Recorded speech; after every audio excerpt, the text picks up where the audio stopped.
mbokku téléspectatrice yu Jama TV yu saxoo di ñu seetaan muy góor ak jigéen mag ak ndaw fu si waay mën a nekk am ci ñun kóolute di ñu taaxirlu waxtu bu ne nu ko raw lañ amee cofeel pas-pas ak yéene ngir dëgtal leen lépp loo xamante ne moom moo daal di xew ci réew mi. tey ñu nekk ci cérémonie li nga xamante ne moom mooy cérémonie d'ouverture les travaux de dessalement de mer bi nga xamante ne moom lañ war a jël daal di koy traduire en eau pour daal di ko jagleel askanu Dakar waa bi tey ñu ngi fii si les collines de Mamel daal di nekk fii ci peggu Wakaam mu doon cérémonie boo xamante ne muy nguur gi muy kujju politique bi muy àdduna lépp daal di tase fii nii ci Wakaam ci les Mamel ngir daal di amal li nga xamante ne moom mooy cérémonie d'ouverture lancement des travaux de dessalement eau de mer loolu nag xam naa tey bu ñu demee ba si kanam dañ leen di daal di dégtal lépp lu daal di jëm ci xew-xew ndax kat comme ni ñu leen waxee ki nga xamante ne tamit moom mooy premier magistrat de la commune de Wakam dina daal di teew fii nii ci événement bi mais aussi à travers de tout cela li nga xamante ne mooy ki nga xamante ne mooy ndeyu mbili gi nga xamante ne moom mooy dara jàll bile ndaje di le président de la république loolu lañ taxawee fii tey daal di koy bëgg a dégtal képp koo xamante ne téléspectateur u Jama TV la bu si kanamee ñu daal di leen dégtal lépp lu fiy xew-xew ngeen daal di koy am en direct ci Jama TV ngeen koy seetaan dinañ si ànd ak ki nga xamante ne tamit mooy suñu Bappulo Jéeri Diallo Jéeri bi nga xamante ne tamit suñu mbokku naataango journaliste la ñu daal di ànd ak moom ci lépp loo xamante ne daal dinay jëm ci incha allahu. salaamaaleykum mbooloo bi ñu ngi leen di gërëm di leen sant yéen ñii di ñu suivre ci suñu page officielle di Jama TV ñu ngi leen di naan bonjour et bienvenue à notre chaîne La Nouvelle. léegi nag tey dañ fee ñëwoon pour le dessalement de l'eau de mer ñu ngi fii ci Mamel votre compagnie en direct et tey lu fi jot a xew dinañ leen ko jottali ci média yi incha allah en temps réel ñu ànd ceeg sama naataango yi Wuri ak Cheikh incha allah.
Du périmètre affermé, périmètre dont l'extension rapide demeure une priorité dans la dynamique de consolidation de l'inclusion sociale. Je ne saurais clore mon propos sans réitérer mes remerciements à son Excellence Monsieur l'ambassadeur du Japon, qui comprend si bien déjà le Wolof. Comme Monsieur l'ambassadeur jërëjëf au Japon, à ses autorités et à son peuple. Et je voudrais magnifier l'élargissement de la coopération exemplaire entre le Japon et le Sénégal. Je serai naturellement à la conférence de la TICAD 8 en Tunisie avec vous et avec le continent africain. Je déclare à présent officiellement lancés les travaux de l'usine de dessalement de Mamel et du renouvellement du réseau de distribution de Dakar. Et je félicite les entreprises adjudicataires et les engage à accélérer le rythme dans la mise en œuvre de cet important projet. Mbokku Wakam, mbokku Sénégal, tey jii amaan naa mbégte ñëw fii ci Wakam ngir lancer loo xam ni dina ñëwaat guleet ci Sénégal waaye guleet ci Afrique de l'Ouest ñu tànk ndoxu géej def ko muy ndox mu neex dugal ko ci biir kër yi. amoon nañu ay toolu jant yu joxe courant ay toolu ngelaw yuy joxe courant tey nag am nañu ndoxu géej bu ñuy defar mu nekk ndox mu neex. loolu mooy programme bi ñu taxawal tey ñu tuddee ko usine de dessalement des Mamelles ñiy tibbee ndox mi ci géej gi fii ci Mamelles yi ci anam bu am solo ndax ku ne xam na jafe-jafe quartier yi nekk ci kaw yi mel ni Ouakam Ngor Almadies ndax dañu kawe dañu doon am jafe-jafe pour ndox mi dafa yegg lii nag bu paree ak li ko jiitu usine bu Kër Momar Sarr KMS 3 ñaari téeméeri junni ci ay mètre cube te mètre cube bu ne junniy litre la déjà loolu ñu ngi koy mottali usine bi si njalbeen juróom fukki junni lay doon ci ay mètre cube ñu war ko yóbbu ba téeméeri junni kon nag li ñu wax fii ak 2029 nga xam ni fii ak juróom-ñaari at dong la presque Sénégal dana soxla lu toll ci 1 million de mètres cubes ci bés bu ne lu bare la ci ndox kon lu ñu war a waajal la waajal bi ndax population bi day yokk tabax yi dañuy yokk te activités yi dañuy yokk kon bépp pexe buy mën a tax ñu am ndox mu doy te mën a méngoo ak capacité population yi war nañ ko def lii mooy forage yi ñu doon jëlee ci biir suuf li ci des ñu koy jëlee lac de Guiers fële ci fleuve Sénégal mais ku ne xam na jafe-jafe yi bu mbànd tojee Ndakaaru mar bu accident amee ci système bi Ndakaaru mar si 2013 la ñu décidé ma ne nañu am nag ndox moo xam ne Ndakaaru lay jógee te kon géej gi rek moo fi sësoon pour ñu jël ndox mi traité ko ni réew yi mag yi di def loolu moo waral projet bi. may gërëm ñëpp ñu ci liggéey di ci jiital réewu Japon ndax lu tollu téeméeri milliards ak fanweer ak juróom-ñaar ci suñu koppar la ñu lebal ci anam yu woyof ngir ñu def usine bi waaye itam ñu remplacer tuyau yu xomaat yi nga xam ne ak yu màgget yi fi nekk ndax tuyau boo ci gis ëpp na juróom fukki at bi mu fi nekkee ba tey kon war nañu changer tuyau yooyu yokk diamètre bi ndax population bi yokku na ngir ndox mi fu waay mën a nekk ci Ndakaaru mën ci jot muy guddi muy bëccëg loolu dafa bokk ci plan Sénégal émergent bokk ci li nga xam ni mooy axe bi ñu tuddee axe 2 jëm ci capital humain ndax wér-gu-yaramu askan bi war nañ ko saytu te wér-gu-yaram mu ngi tàmbalee ci ndox mu sell ak ndox mu baax loolu moo waral projet bi ñu ñëw nag defee ko fii ci Wakam di dëkku Lebu di dëkku cosaan may gërëm waa Wakam di gërëm kilifa yi di gërëm Grand Serigne ak toute la collectivité waaye di gërëm nag le maire de la commune Abdou Aziz Gueye gërëm ñi mu àndal fii ak seeni tengade yu rafet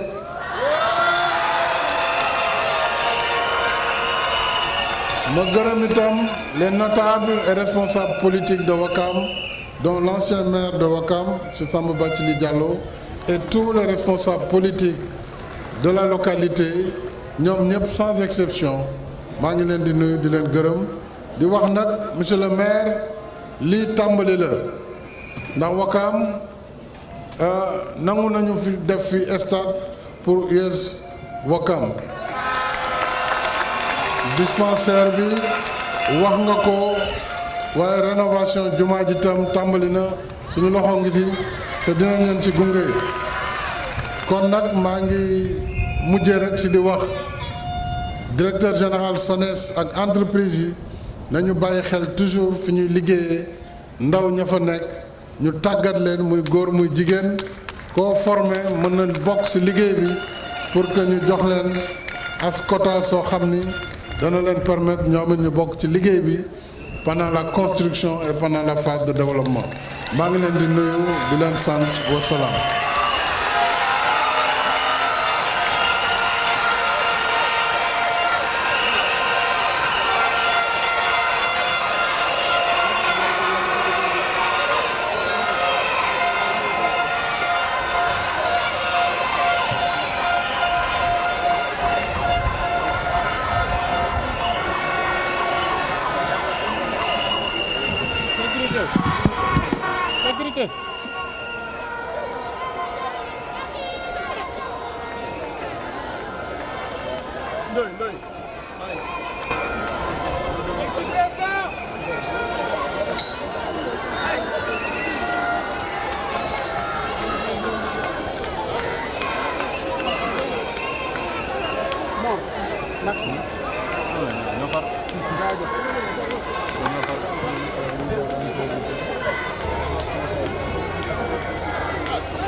El Hadj Meng membre mouvement Aziz 2022 agent maire Ouakam maa leen nuyu bu baax di leen gërëm di leen sant seen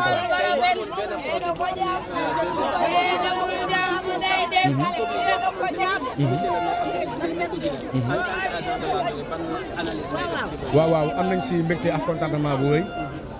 kontaan si sunu maire Abdou Aziz Gueye si taxawaay bi ak jàppale bi muy jàppale le président Macky Sall qui peut rien faire sans l'État parce que Aziz li mu def dañ si kontaan mbég si parce que Ouakam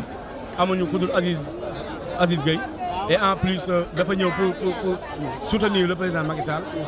via ces projets yi nga xam ne dëgmal na ko pour jàppale Ouakam le président Macky Sall ñëw en soutien pour dimbali ko. mu tombe si ni tamit ban chance ak ban opportunité ak yan perspective la projet bi mën a jël si jeune Ouakam. waaw y a d'autres perspectives vraiment mode d'emploi de la jeunesse dinañ ci am emploi yu bëri am nañ ci yaakaar des milliers d'emplois direct comme indirect comme ni mu ko waxee te loolu Ouakam li muy xaar la soxalu liggéeyu ndaw ñi lu ñu soxal la te Aziz il est partant pour ce projet il est aussi un acteur de développement loolu moo waral ñun am nañ mbégte maanaam ñëw fii nii si taxawaay bi te tamit suñu tànk duñ ko teggi mukk si jàppale Aziz Gueye le maire en personne. waaw sama dernier mot di remercier le président Macky Sall si lu mu am choix si Ouakam et aussi et environ et surtout la communauté Lébou loolu suñu sac la suñu mbégte la suñu contentement la ñu koy gërëm di ko sant bu baax a baax si taxawaay bi merci beaucoup. jërëjëf chef ci gërëm ak sant rek luy soqali Ouakam la moom tax ma ñëw représenté fi Youssou Ndour fekkee ma ci boole te liñ fi wax nekk na loo xam ne lii jëriñu Ouakam ndox mi dem ci Sénégal bi yëpp jóge fii ci Ouakam ba pare jëluñu ndox mi rek mais dinañu dimbali pêcheurs yi dinañu dimbali maanaam mool yi defal leen fi chambre froide defal leen fi maanaam lépp loo xam ne rek pêcheur soxla na ko waaw donc population bi aussi tey jii bis bu am importance la bu am solo parce que jeunesse Ouakam am na ci ñu bëri maanaam xëyuñu waaw te ni ko président waxee yaakaar naa ni xale yu ci bëri dinañu am xëy te ñun suñu yëngatu yëpp mooy nu ñu fexe ba dimbali xale yi ak jigéen ñi am xëy waaw donc vraiment c'est très important pour nous. projet bi lañ la mën a jur si wàllu perspective ci Ouakam fii nii. waaw dina dolli comme Ouakam ndoxu Sénégal yëpp déjà bu jógee ci Ouakam dinañ ko gën a xam ci Sénégal comme ni ñu xamee lac de Guiers ak feneen waaw. comme li ñu projet bi jeunesse bi xale yu jigéen ñi xale yu góor boo gisee ñi leen yëngatu fii yëpp ñu ci bëri amuñu xëy te am nañ ci espoir président dig na leen que Aziz aussi monsieur le maire moom tamit président dig na ko mais président feddali na ko tey jii dafa ñëw ci kanam waa Wakaam yëpp mu wax leen nii li Aziz waxoon yëpp dëgg la waaw kon nag ñu ngi ci am mbégte vraiment yaakaar projet yi continuer ak stade bi hôpital yëpp yooyu yëpp vraiment boo nekkee ci magistère wu Aziz gàcc galam yàlla na sotti. En tant que conseil et tout cela yow lan mooy doon sa dernier propos pour ñu lay seetaan. waaw xanaa lépp lu ñuy def nii mooy ànd booloo bokk liggéey bu fekkee ni Wakaam rek moo ñu tax a jóg war nañu mën a ànd ñu liggéey ñu bàyyi féewaloo yi def les politiciennes la waaw ñu ànd boole xol yi buñ ko defee am ndam Wakaam am ndam ci Sénégal fépp ci àddina bi waaw yow nag Cheikh Ty maa ngi lay gërëm aussi parce que waaw xale bu xarañ nga di def liggéey bu sell yàlla na la suñu borom bi taxaw waaw li ngay bébét nag maa ngi ceeg yow waaw maa ngi ceeg yow li ngay entreprendre yëpp dinaa ci teg sama loxo jërëjëf Cheikh merci beaucoup jërëjëf. maa ngi présenté wu maa ngi Mati Diagne responsable APR en même temps coordinatrice MENER mouvement des enseignants républicains de Wakaam avec notre directrice Maïmouna Sissoko Khouma nommé ma fi ma ànd ak sama naataango yi ñëw di jàppale le président Macky Sall. En tant que vision président de la République mu tànn dëkk yi bëri nañ fi mu tànn Wakaam pour def si réseau de dessalement tey sa wàllu maanaam lan nga si xalaat si loolu lan mooy doon des propos ni nga gisee projet boobu noonu. xanaa di ko rafetlu surtout ñun ñi dëkk Wakaam parce que ku xam Wakaam rek xam ne dañu am problème mu ndox surtout ñun jigéen ñi nag di ci gën a sonn kon bu bàyyee dëkk yëpp ñëw Wakaam defal ñu ko fi suñu mbégte la waaw di ñaan yàlla tamit di xale gis ci seen bopp parce que président day gën a contribuer wu ci xëyu ndaw ñi ba pare du ñu amati benn problème waaw di mën a sédd suñu waa kii waaw. En tant que jigéen ban oyof tànge la leen di dikkee maanaam comme li ñu xamoon root bu métti bi tëdd ba xaaju di root gis nañ ne projet bi dina am impact si yéen loo xam ne si. bu am importance sax parce que surtout ñun cité avion montagne fi ñu dëkk dañu ñëw nelaw du ñu nelaw 4 heures du matin 3 heures du matin jigéen du tëdd ci lal sa jëkkër sa dalay dimbali pour ñëw rootle la kon nag tey suñu demee ba mën a am ndox à tout moment vraiment nous remercions le président Macky Sall. ok baatu enseignant yëpp yow nga ngànk ko looy tàggatoo yóbbaale enseignant yëpp enseignante chers collègues maa ngi leen di ñaan ñu ñëw jàngale si te xam ne li fi président def depuis Senghor fekkee wuñu ko mais xam nañ ne li fi président def benn président defu ko fi bu ñu naxantee rek ndax ñun xale yi ñooy suñuy doom ñooy suñuy avenir mënuñoo dem sans ñoom ñu nit ñoom it mënuñoo dem sans ñoom maa ngi woo sama collègue yi woo sama yeneen MENER national yi régional départemental ñu ñëw jàngale sa xam ne école jeex na ba pare ci négociation merci beaucoup kontaan na jërëjëf yéen it vraiment seen participation ci affaire bi neex parce que yéenay jàllale lépp yal na barkeel daal seen liggéey yal na nga ci gis seen njort. mag lañ waratu ñu nekk sax di politique bu ñu taxawee fi si politique dimbali suñu doom yi tax fi mu nekk nii dëgg la projet bi kontaan nañ si trop parce que bu jéggee dëkk yëpp ñëw def ko suñu dëkk bi lu rafet la mais li ñuy ñaan daal suñu doom yi yàlla nañ si gis seen bopp suñu doom yi yàlla nañ si gis seen bopp parce que bari na ñoo xamante ne bi liggéey ñu mboo ndëg suñu defee usine jël embauché suñuy doom yi dugal leen si kenn ku si nekk la nga xamante ne bii mooy sa profession ñu jox la ka loolu moom day nekk lu ñuy rafetlu la. En tant que jigéen bu nekk Wakaam lan ngeen di xaar ci projet ngir ndaw ñi. waaw man projet yi mu def nii kontaan naa si damay ñaan yàlla mu suñu ndaw yi gis si seen bopp buy embauché mu jël suñu xale yi ñu liggéey. suñuy stade bi nga xamante ne bii tamit président dafa wax ne daf ñu ko dikk ne daf koy def bu si dimbalee xale yi ñu jël parce que xale yi war football rek la ñu bëgg football rek la ñu bëgg si la ñuy dox Wakaam kenn ku nekk dëkk yëpp xam nañ ne dëkk football la mu dimbal leen si defal leen stade nëgër ni waroon na fekk ñu am stade comme que xaj na si moom la ko yàlla di dogale loolu mu wax noonu na si taxaw defal ñu ko dimbali ñu si hôpital yi tamit la mu xamante ne bii moom la wax ba xale yi def ko seen xol bëgg ko man de looloo ma fi tax a taxaw parce que projet yooyu mu tudd daf ma intéressé waaw parce que xale yi bu ñu amee rek ñun ñu am xale yi daal la bëgg ñu dimbali leen ba nga xamante ne bi seen xel du dem si génn seen xel du dem si tukki parce que tukki neexul man tukki naa dëkk bu nekk dem naa fa gis naa la nga xamante ne bi moom la fa immigré yi di dunde gis naa la nga xamante ne bi moom la fa xale yi di dunde mboon nag la ngay dem si àll bi di tooñ tooñ yi di ko liggéey mën nga kaa def fii si dëkk bi am na solo bu ñu liggéeyee si dëkk bi dinañ liggéey am na solo man lu nekk gis naa ko si àll bi dem naa Espagne dem naa Casablanca dëkk bu nekk dem naa fa te gis naa la fa immigré yi di def xale yi nag tukki la ñu bëgg te tukki yi ñu bëgg ñàkk liggéeyee tax bu leen président dimbalee embauché leen si projet yii mën naa am ba xam ne seen xel dootu demati si ay macha allah macha allah ñu ngi gërëm kii na mu tuddati monsieur le maire di ko ñaanal parce que kenn ku nekk xam na ne moom dafa jóg ne dëkk bee ka tax a jóg dëkk bi la bëgg loolu mu bëgg nag dëgg mu nekk si moom dëgg yal na ko si yàlla jàppale waaw am na solo kontaan naa man loolu xëy ndoy dabis yaayu Papa Latri Ndiaye xam nga ne man mii soxlaatuma dara lu may ñëw nii si politique su ma ñëwee si politique bi sunu doom yee tax dimbali sunu doom yi rek waaw tout d'abord man la madame Aminata Baro toogal fi way jëfandikoo du président des femmes consuméristes du Sénégal ak mouvement pour la défense de l'information et de l'éducation des consommateurs du Sénégal tey ni ñu ko gisee mooy tey président daf fi ñëwoon pour amal xew-xew boo xam ne lu jëm ci wàllu lu ñuy naan usine de dessalement en eau maanaam ndox géej gi la ñuy jël segg ko ba mel ni ndox mu ñuy naan ndax dëkk yu bëri moom lañ def ay Qatar ay Arabie Saoudite dëkk yëpp te ndox moomu dañ ko soxla ndax da ngay gis Dakar tey rez-de-chaussée maanaam dëkk suuf moo fa amoon léegi kër gu ne am na benn wala ñaar wala ñetti étage donc noonu ni kër yi di màggee ci kaw di yaatoo dëkkuwaay di bëri quartier yi du judd noonu la ñuy soxlee ndox moo tax tey nekk na jéego boo xam ne si mbirum ndox surtout après forum de l'eau bi te tamit fan yi maye woon nañu ay branchements sociaux yu génn sénégalais yi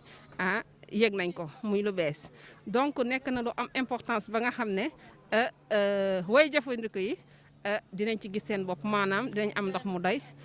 pour fóot pour def seen ménage pour naan te tamit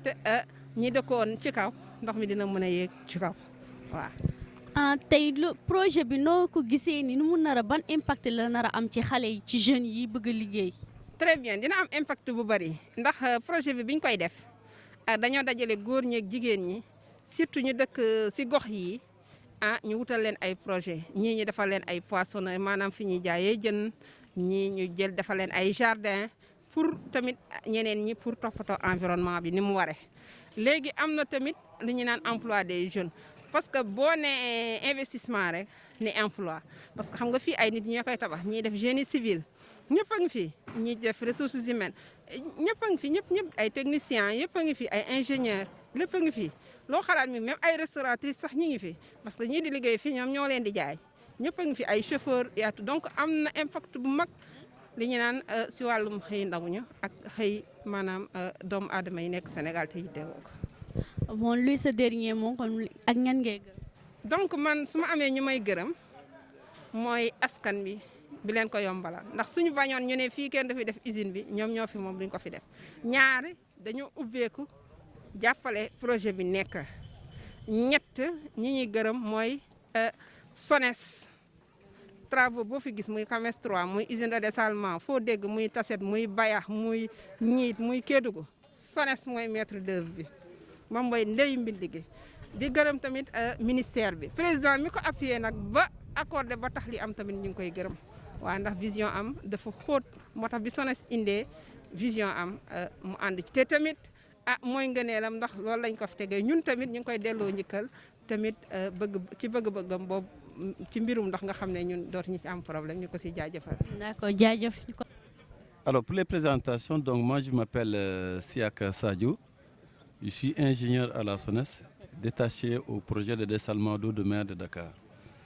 Alors ce projet-là, c'est un projet, comme vous venez de le voir, c'est un projet extrêmement important pour la SONES, pour l'État du Sénégal, et principalement pour les populations donc dakaroises. Donc avec le dessalement d'eau de mer, c'est un saut qualitatif que la SONES et le Sénégal est en train de faire en matière de maîtrise d'eau potable et surtout en milieu urbain. Nous avions la question, comment ce projet pourrait impacter la jeunesse qui recherchent un emploi, mais aussi ces pêcheurs qui sont au bord de la mer? Alors ce projet effectivement est très important parce qu'un des aspects donc, de ce projet, c'est de lutter contre la pauvreté, certes, en permettant donc à une grande majorité de la population d'avoir accès à l'eau potable. Les gens y accèdent, mais avec beaucoup de difficultés. Alors nous pensons qu'avec ce projet-là, vraiment, nous allons améliorer de façon qualitative ce volet donc d'accès. En termes de retombées, ce qu'il faudra donc voir de façon donc directe, en améliorant donc le taux d'accès, nous avons espoir comme quoi, donc de façon substantielle, certaines pratiques, en tout cas en matière d'eau, vont disparaître. Les gens ne vont plus se réveiller à certaines heures pour avoir accès à l'eau. Mais en ce qui concerne donc des retombées économiques, dans la réalisation du projet, pratiquement certaines prestations seront pratiquement exécutées par les jeunes. Ça a été vraiment donc une directive donc, des autorités, faire en sorte que donc, ce projet-là soit d'abord un projet donc, local et également soit un projet donc, jeune. Donc nous n'avons pas hésité sur ça pour impliquer donc, les jeunes dans la réalisation de ce projet et également dans toutes les composantes où ils pourront donc intervenir. Donc je pense que ça c'est un aspect qui est entièrement pris en compte et je pense que donc au niveau donc, en tout cas au niveau donc de la commune donc, de Ouakam où le projet est réalisé, c'est un aspect qui se fera sentir par les jeunes. Quel mot avez-vous pour les initiateurs de ce projet? Qu'avez-vous à dire aux initiateurs? Merci, un grand merci. Travailler dans l'eau, c'est bien. Mais travailler dans l'eau potable, c'est encore mieux. Faire en sorte que des gens qui avaient des difficultés pour accéder à cette ressource y accèdent facilement, y accèdent avec beaucoup de confort, avec beaucoup de commodité. Je pense qu'on ne peut que rendre grâce à ces gens-là. En particulier le gouvernement qui a vraiment pensé mettre en œuvre un tel projet. Le mérite lui revient. Le directeur général de la SONES, effectivement, qui a mis en œuvre la politique que lui a assignée donc, le gouvernement à travers le ministère de l'eau et de l'assainissement, doit être également remercié. Ces remerciements également vont à la commune de Ouakam qui a bien voulu accueillir ce projet-là. Alors donc, à travers son maire, le nouveau maire, je pense que toutes ces personnes doivent être remerciées puisqu'ils contribuent d'une manière ou d'une autre à la réalisation donc, de ce projet-là. Aussi savoir la durée de ces travaux-là. Alors, ces travaux-là sont prévus pour durer 30 mois, 2 ans et demi. Ça fera 2 ans. 2 ans et demi, 30 mois. Quand je dis 30 mois, c'est depuis pratiquement aujourd'hui. Nous avons procédé au lancement des travaux jusqu'à la fin, où l'eau va commencer à couler au niveau des robinets des populations. Ça va prendre 2 ans et demi, 30 mois. Combien de jeunes pourront occuper cet espace pour exercer leur travail? Nous n'avons pas les chiffres exacts parce que là, on ne peut pas donner des chiffres exacts. Donc, ce que nous avons donc estimé juste et réaliste, c'est de faire en sorte que les jeunes aient accès à tous les emplois pour lesquels ils ont des qualificatifs. En priorité, c'est eux. Et au niveau de l'usine, nous avons toutes les composants, nous avons toutes les, disons, les composantes donc, qui pourront donc intéresser donc, les jeunes. Pour ça, si nous avons donc la compétence, ça ne manque pas, ce sont les jeunes de la commune qui seront donc privilégiés. Mais on ne peut pas aujourd'hui, nous ne sommes pas encore en nombre exact parce que certainement c'est à la fin que nous pourrons dire dans telle composante en électricité, nous avons utilisé tant de personnes de jeunes. En maçonnerie, c'est tant. En termes de gardiennage, c'est tant. En électricité, c'est tant. Je pense que la mairie est très sensible sur cette question-là. Nous-mêmes, nous sommes également sensibles sur cette question-là. Vous l'avez entendu tout à l'heure, le président de la République également a beaucoup insisté sur l'utilisation de la main-d'œuvre locale, en particulier donc des jeunes. Pour la dernière question, dès qu'on dit que ce projet va impacter sur la pêche artisanale, c'est-à-dire qu'il va amortir ce milieu de la pêche artisanale, est-ce que ça s'est vérifié ou pas? J'avoue très sincèrement, l'impact sur la pêche, pour nous, cet impact est beaucoup plus vu de façon positive. Puisque moi qui vous parle, j'avoue très sincèrement, je suis étonné d'entendre des gens parler de ce côté-là. Évidemment, ils ont la liberté donc d'aborder ce type de questions-là. Mais sachez que tous ceux qui ont œuvré pour, cette usine-là, en particulier l'ingénieur que je suis, ont pris en compte cette dimension-là. Et cette dimension-là a été très importante dans la mise en œuvre de ce projet, parce que nous-mêmes, nous avons été donc sensibilisés sur cette question-là. Régler les problèmes de la population de Dakar en matière d'eau ne peut pas corroborer en créant un autre parallèle futur en causant un impact négatif sur un aspect très économique, très important de notre économie. Il s'agit donc de la pêche, puisque votre question donc porte sur l'activité, donc sur cette activité-là. J'avoue très sincèrement, c'est une question qui nous étonne, puisque cette question-là est pratiquement en contradiction avec tout ce que nous sommes en train d'entreprendre, puisque un des volets extrêmement importants de ce projet-là, c'est l'accompagnement que nous avons prévu pour ces pêcheurs-là. Et vous l'avez entendu tout à l'heure, ces pêcheurs-là, nous les accompagnerons d'abord en permettant donc la reproduction naturelle donc des poissons. Donc ça, c'est un impact fort du projet. Nous les accompagnons également donc, dans la commercialisation donc, de leur projet. C'est un impact très positif donc, de ce projet-là. Nous les accompagnons également dans toutes leurs activités de pêche. Voilà, donc on ne peut pas dire que ce projet-là quand même est venu pour impacter négativement l'activité pêche. Bien au contraire, c'est une activité que nous allons donc renforcer à travers ces mesures-là, à travers d'autres mesures que nous sommes en train d'identifier avec le comité local de pêche de Ouakam, avec qui vraiment nous travaillons en étroite collaboration pour qu'en sorte ce projet-là soit un projet bénéfique certes pour les populations de Dakar, puisque le dessalement d'eau de mer, c'est ça donc son objectif, mais également que ça puisse profiter à cette activité de pêche à travers pratiquement toutes les mesures que je vais dénoncer. Vraiment, je pense que c'est un projet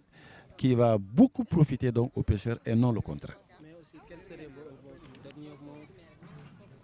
Alors, remercier toutes les personnes qui ont accompagné le gouvernement du Sénégal à travers donc, le président de la République pour la réussite de ce projet-là. Ça n'a pas été facile. On comprend les hésitations parce que quand vous commencez un nouveau projet, vous êtes toujours confronté à quelque chose de nouveau. La nouveauté pose toujours problème puisque en général les gens ne savent pas. Mais je pense que ces personnes, nous les remercions parce qu'ils nous ont été d'un appui certain qui nous a permis de surmonter beaucoup d'obstacles. Je pense que ce projet-là est venu à son heure. Son objectif, c'est vraiment de renforcer l'alimentation en eau de Dakar et non de créer donc des problèmes. Je pense qu'à travers ce qui est en train d'être fait et ce qui va se faire prochainement, les gens vont voir que ce projet-là n'aura que des retombées bénéfiques pour toute la communauté, y compris l'activité de pêche sur laquelle beaucoup de gens sont encore donc hésitants. Mon dernier mot, c'est de rassurer l'ensemble donc de ces gens-là et leur dire que les ingénieurs de la SONES, le ministère de l'eau et de l'assainissement, l'État du Sénégal, son seul souci, c'est de faire en sorte que la composante eau soit une réalité au Sénégal, mais également que les pêcheurs, la zone dans laquelle nous intervenons soit également une zone qui pourra donc pleinement profiter donc à ces pêcheurs-là.